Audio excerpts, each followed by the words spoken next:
Go yard. I got so much more.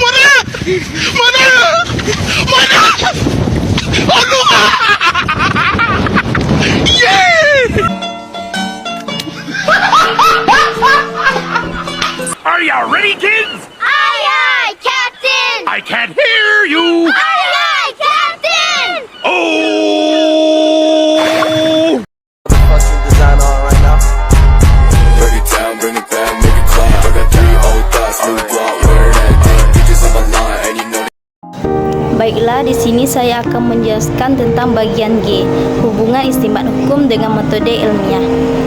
Metode istimbat hukum terdiri dari 6. Yang pertama, kaidah usuliyah atau kaidah bahasa yang meliputi berbagai lafaz dari segi makna, dari segi kemasaran, dan dari cara memahami makna. Kedua, cara menyelesaikan nas yang nampak bertentangan. Yang ketiga, sebab-sebab terjadinya perbedaan pendapat. Yang keempat, prinsip-prinsip dalam beristidal dengan Al-Quran. Kelima, prinsip beristidal dengan hadis.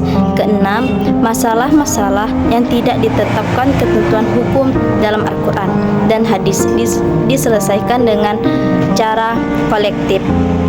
Kemudian, metode ilmiah menurut Sen merupakan suatu prosedur atau disebut juga sebuah cara untuk mengetahui sesuatu yang harus mempunyai sebuah langkah-langkah sistematik. Metode merupakan suatu kajian dalam pembelajaran, peraturan, dan metode tersebut. Jadi, metodologi ilmiah merupakan sebuah pengkajian dari peraturan dalam metode ilmiah itu sendiri. Kemudian yang bagian H, istilah-istilah lain, ifta atau fatwa, ittiba, talfiq, taklid, dan mazhab. Yang pertama, fatwa secara bahasa menjelaskan masalah hukum dan secara istilah menjelaskan hukum-hukum berdasarkan dalil bagi yang menanya. Kemudian pengertian fatwa menurut beberapa para ahli adalah sebagai berikut.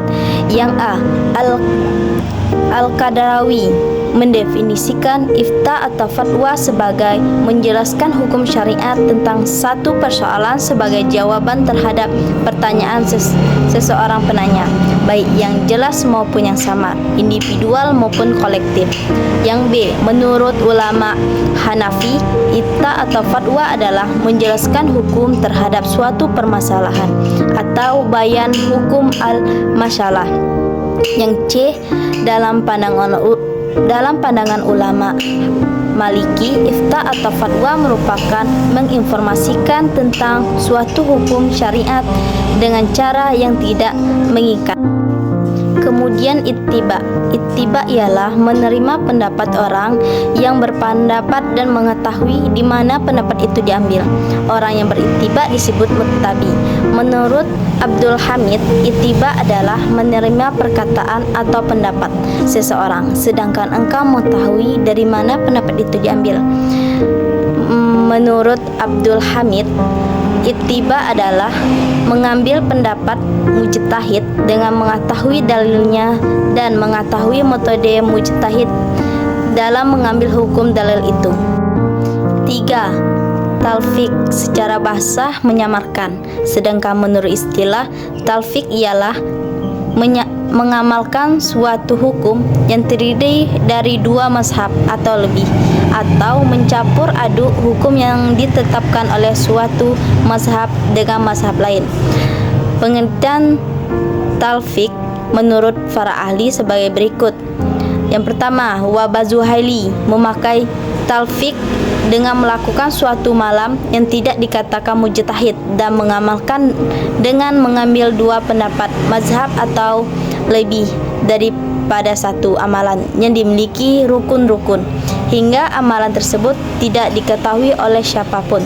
Yang kedua, menurut Hasbi Asyidi menyatakan bahwa talfiq adalah mengambil beberapa hukum yang berkaitan dengan wasilah dan mukadimah suatu masalah dan berbagai mazhab dengan bermacam-macam pendapat.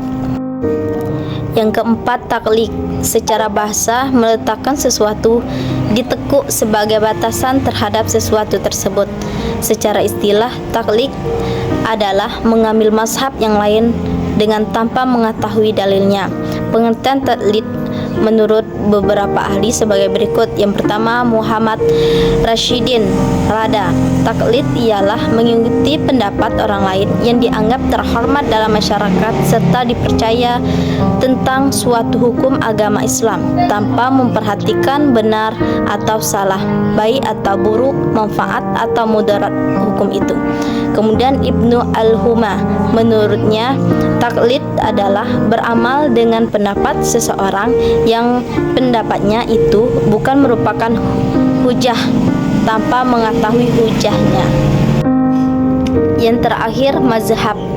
Mazhab secara istilah ialah pokok pikir atau dasar yang digunakan oleh imam mujtahid dalam memecahkan masalah atau mengistimbatkan hukum Islam.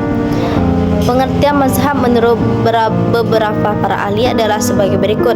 Menurut Wahbah Zuhaili, memberikan batasan mazhab sebagai segala hukum yang mengandung berbagai masalah, baik dilihat dari aspek metode yang mengantar pada kehidupan secara seluruh maupun aspek hukum sebagai pedoman hidup. Yang B, mazhab menurut Ibrahim Al-Bajuri dan Muhammad Syatta ialah pendapat para imam yang berkaitan dengan hukum. Yang C, mazhab menurut Muslim Ibrahim mendefinisikan mazhab sebagai hasil ijtihad seseorang mujtahid tentang hukum dalam Islam yang digali dari ayat Al-Quran atau hadis yang dapat diijtihadkan.